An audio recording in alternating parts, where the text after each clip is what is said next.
Cinta berlebihan suatu bangsa atas bangsa lain hanya mendatangkan berbagai keburukan. Tahun 1759 hingga 1775 merupakan periode yang relatif tenang bagi Washington. Saat itu ia mencurahkan waktu dan perhatiannya untuk menangani tanah luasnya di sekitar Mount Vernon dan menjadi anggota House of Burgesses, lembaga legislatif lokal Virginia.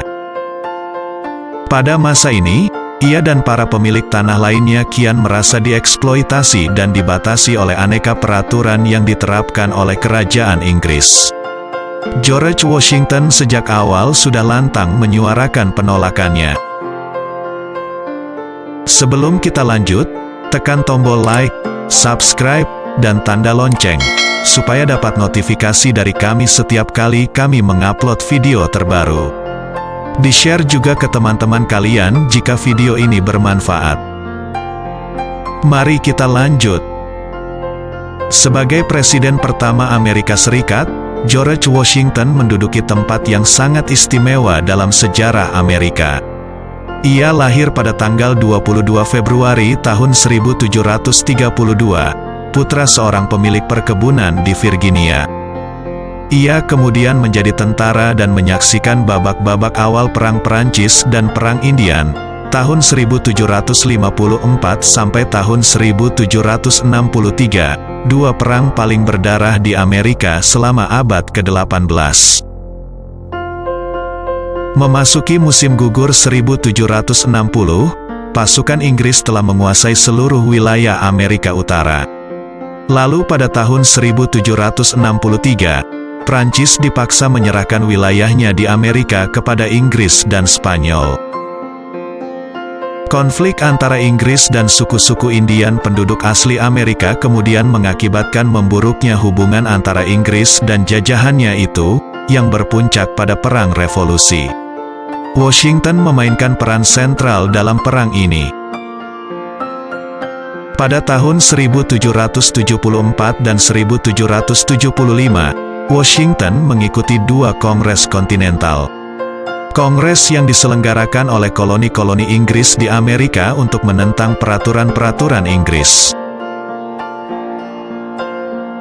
Pada tahun 1775, Washington menjadi Panglima Tentara Kontinental yang dibentuk oleh koloni-koloni.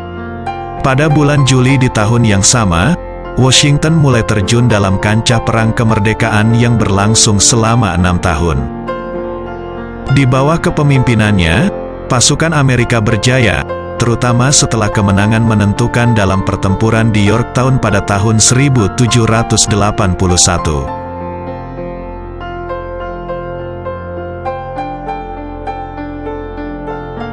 Pada tahun 1787, Washington memimpin Konvensi Philadelphia yang merancang naskah Konstitusi Amerika. Pada akhir April tahun 1789, ia dipilih sebagai presiden secara aklamasi oleh seluruh delegasi yang hadir dalam konvensi tersebut. Washington diambil sumpahnya di teras Federal Hall di Wall Street, New York. Ia adalah orang pertama yang menduduki jabatan presiden selama 2 periode berturut-turut. Sebagai presiden, Washington memusatkan perhatiannya pada kebijakan luar negeri. Ketika Inggris dan Prancis kembali terlibat konflik, Washington berusaha agar Amerika netral. Dalam pidato perpisahannya, ia mengingatkan Amerika untuk tidak membuat persekutuan jangka panjang dengan siapapun. Setelah pensiun, ia kembali ke Mount Vernon.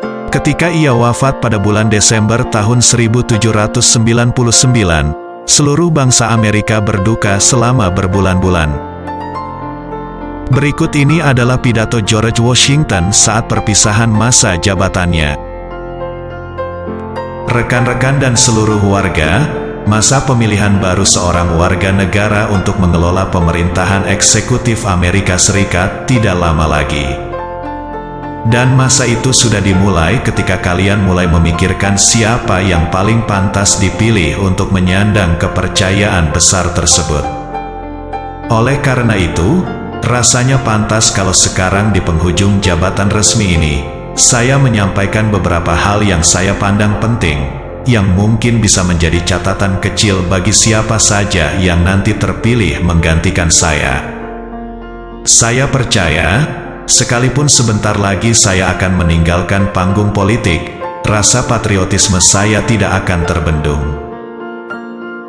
Cinta berlebihan suatu bangsa atas bangsa lain hanya mendatangkan berbagai keburukan. Simpati terhadap suatu bangsa lain yang kita sukai akan menciptakan ilusi kepentingan bersama yang sebenarnya tidak ada.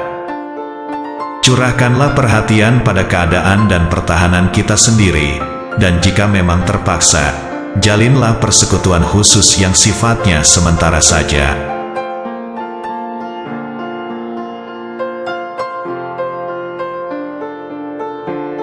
Demikianlah perjalanan dan kisah George Washington, presiden pertama Amerika yang bersih keras membela tanah air. Semoga paradigma kalian tentang penggagas pidato terhebat dunia semakin bertambah. Sampai jumpa di episode berikutnya.